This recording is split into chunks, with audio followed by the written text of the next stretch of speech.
Good evening, I'm Liz Bishop. And I'm Ann McFloy in for Greg. Authorities say one of two murder convicts who escaped from an upstate New York maximum security prison is on the run right now, while the other is dead. That news coming in a press conference just over an hour ago. Governor Cuomo says a Customs and Border Patrol tactical team shot and killed Richard Matt in the woods after a civilian complained about a gunshot fired at a camping trailer. Now, that's in Malone. It's about 30 miles from the prison and just 10 miles or so from the Canadian border. And that's where we find our Brandon Lewis right now. Brandon, how's that search for David Sweat going?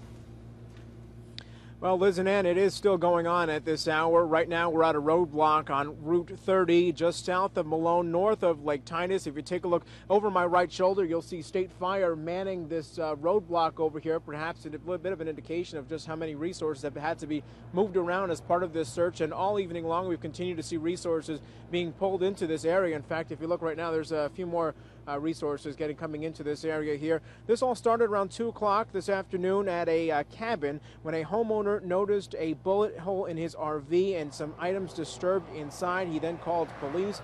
As police were investigating, they were members of the Border Patrol unit when they heard a cough in the woods. That's what tipped them off, and they eventually surrounded Richard Matt. They ordered him to put up his hands and drop the .22 caliber shotgun he was carrying.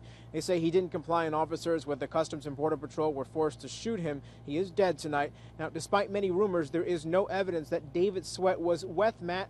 Police say the two have been traveling together, and at this point, though, there's no reason to believe they weren't separated, but there's also no direct confirmation that Sweat was with him.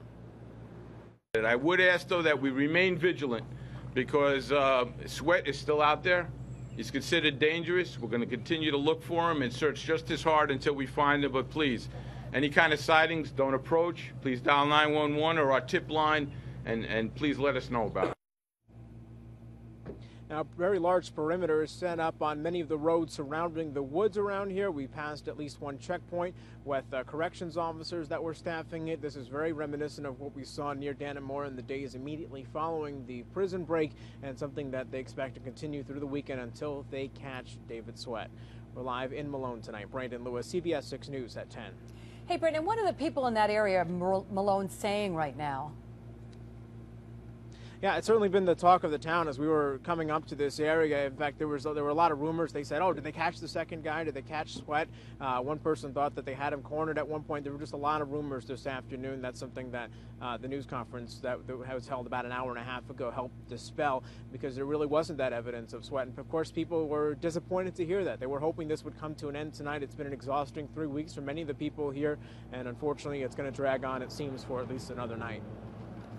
All right, that's our Brandon Lewis reporting live, and we'll be checking back if the situation warrants it. Thank you, Brandon.